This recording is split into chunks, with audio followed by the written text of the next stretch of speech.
আসসালামু আলাইকুম। এটিএন বাংলার সংবাদে সবাইকে স্বাগত জানাচ্ছি আমি আফরোজা রূপা। পঞ্চম পর্যায়ে দ্বিতীয় ধাপে আজ 50 জেলায় আরও 18,566 গৃহহীন ভূমিহীন পরিবারকে জমিসহ ঘর দেয়া হচ্ছে। গণভবন থেকে ভার্চুয়ালি যুক্ত হয়ে এসব হস্তান্তর করেছেন প্রধানমন্ত্রী শেখ হাসিনা।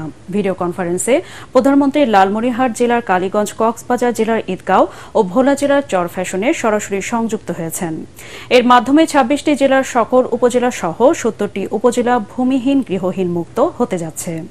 এই অনুষ্ঠানে দেওয়া বক্তৃতায় প্রধানমন্ত্রী শেখ হাসিনা বলেন, জনগণের সেবক হিসেবে যাত্রা শুরু করে দরিদ্রদের জন্য আশ্রয়ণ প্রকল্পের ঘর তৈরি করছে তার সরকার। প্রাকৃতিক দুর্যোগে ক্ষতিগ্রস্তদেরও তালিকা করে ঘর তৈরি করে দেওয়ার উদ্যোগ নেওয়া হয়েছে বলে জানান তিনি।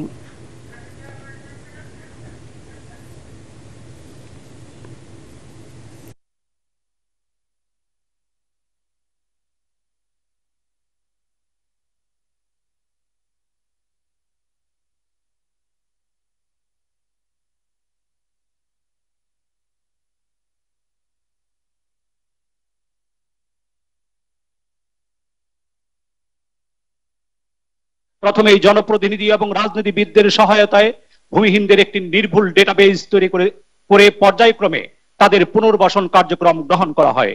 সর্বশেষ হালনাগাদকৃত তালিকা অনুসারে এ জেলার চিহ্নিত মোট ভূমিহীন পরিবারের সংখ্যা 5,356টি। এর মধ্যে প্রথম 4টি পর্যায়ে 4,449টি ঘর নির্মাণ করে ইতিমধ্যে উপকারভোগীদের নিকট হস্তান্তর করা হয়েছে এবং আপনার মাধ্যমে ভোলা সদর উপজেলা ভূমিহীন মুক্ত উপজেলা হিসেবে ঘোষিত হয়েছে। সমগ্র জেলাকে ভূমিহীন মুক্ত ঘোষণার লক্ষ্যে মোহাম্মদপুর বেড়িবাঁধে ছড়িয়ে পড়া রাসায়নিকের বিষাক্ত গ্যাসে একজনের মৃত্যু হয়েছে। এ ঘটনায় অসুস্থ হয়ে হাসপাতালে ভর্তি হয়েছেন অর্ধশতাধিক মানুষ। ভোর 6টার দিকে বেড়িবাঁধ সংলগ্ন শ্যামলী হাউজিংয়ে এ ঘটনা ঘটে। নিহত কবির লক্ষ্মীপুরের রামগঞ্জ উপজেলার সোনাপুর গ্রামের মৃত শফিউল্লাহ ছেলে।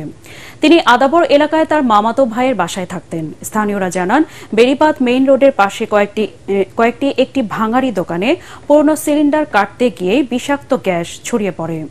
নিঃসরিত গ্যাসে পথচারীদের কয়েকজন অসুস্থ হয়ে এদিক ওদিক ছোটাছুটি করেন। এ সময় পথচারী কবির গ্যাসের গন্ধে অচেতন হয়ে পড়ে। পরে ঢাকা মেডিকেল কলেজ হাসপাতালে নিয়ে গেলে কর্তব্যরত চিকিৎসক তাকে মৃত ঘোষণা করেন।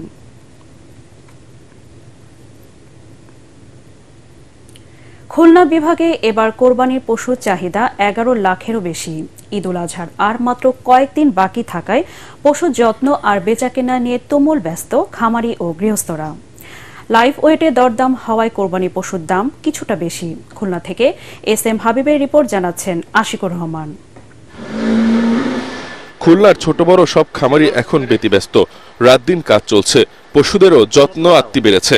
সাজিয়ে রাখা হচ্ছে ক্রেতাদের অপেক্ষায়। গোখাদ্য সহ লালন পালনের ব্যয় বাড়ায় কোরবানির পশুপালনে অন্য বছরের তুলনায় খামারিদের খরচ বেশি হয়েছে এবার, তাই দামও বেড়েছে। লাইভ ওয়েটে বিদেশি জাতের গরুর কেজি 500 আর দেশি গরু 550 টাকা হাঁকছেন ব্যবসায়ী খামারিরা। সোমবার আনুষ্ঠানিকভাবে মহানগরীর কোরবানির পশুর হাটের উদ্বোধন করা হয়েছে। তবে ঝামেলা এড়াতে খামারে গিয়ে গরু পছন্দ করে আগাম বুকিং দিচ্ছেন বেশিরভাগ ক্রেতা। দাম বেশি হলেও মোটামুটি ভোক্তার সাধ্যের মধ্যেই আছে। একটা গরু যদি লাইভ ওয়েটে কেনে ওয়েস্টেজটা বাদ দিয়ে সে হিসাব করতে পারে যে এতটুকু গোশত থাকবে, এতটুকু করে আমরা ডিস্ট্রিবিউট করতে পারবো বা আমাদের আত্মীয় স্বজন যারা আছে তাদেরকে আমরা দিতে পারবো। জেলা প্রাণী সম্পদ অধিদপ্তরের হিসেব মতে এবার খুলনা বিভাগে চাহিদার চেয়েও বেশি কোরবানির পশু প্রস্তুত আছে। 80 থেকে শুরু করে 1.5 লাখ এই রেঞ্জের গরুর চাহিদা বেশি, মানে এদের সংখ্যা কেউ। বাকি বেশি বড় গরুগুলা এগুলো বড় ক্রেতার সংখ্যা কম, যার কারণে আমাদের দেশে যে আমাদের খুলনা জেলাতে খামারি যেটা তৈরি করতেছে এটা তারা ন্যায্য মূল্যে বিক্রি করতে পারতেছে। গত বছর খুলনা বিভাগে কোরবানি হয়েছে 9,49,581টি পশু।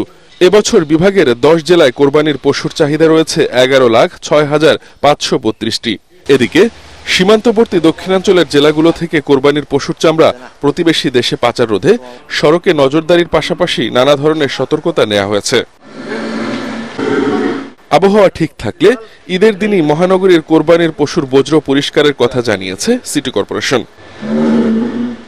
Bureau report, ATN Bangla. এবারে খেলার খবর। দক্ষিণ আফ্রিকার বিপক্ষে পরাজয়ের দায় নিজের কাঁধে নিলেন তাওহিদ হৃদয়। ম্যাচ পরবর্তী সংবাদ সম্মেলনে তিনি বলেন, উইকেটে থাকলে জিতিয়ে মাঠ ছাড়তে পারতেন। আম্পায়ারদের কিছু সিদ্ধান্ত বাংলাদেশের বিপক্ষে গেছে বলেও জানান হৃদয়। এস.এম. আশরাফের রিপোর্ট।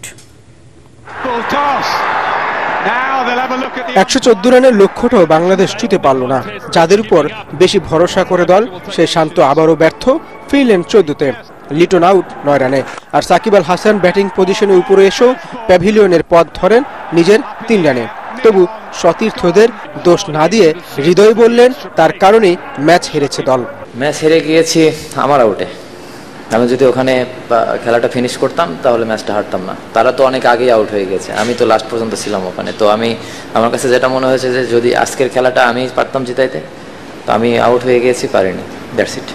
সমীকরণ যখন 23 বলে 26 রান, মাহমুদুল্লাহ রিয়াদকে আউট দেন আম্পায়ার, কিন্তু পায়ে লেগে বল তখন সীমানার বাইরে।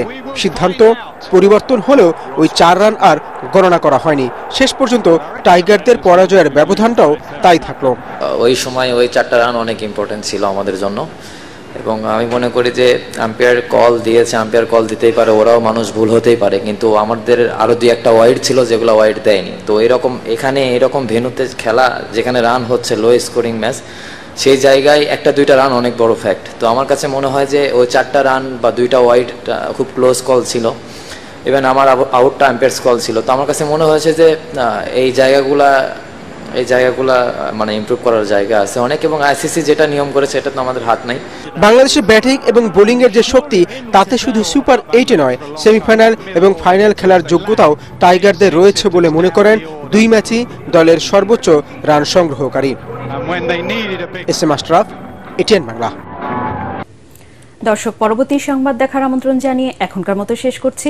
এটিএন বাংলার সংবাদ ইউটিউবে দেখতে ব্রাউজ করুন youtube/ATN Bangla News। ধন্যবাদ সবাইকে।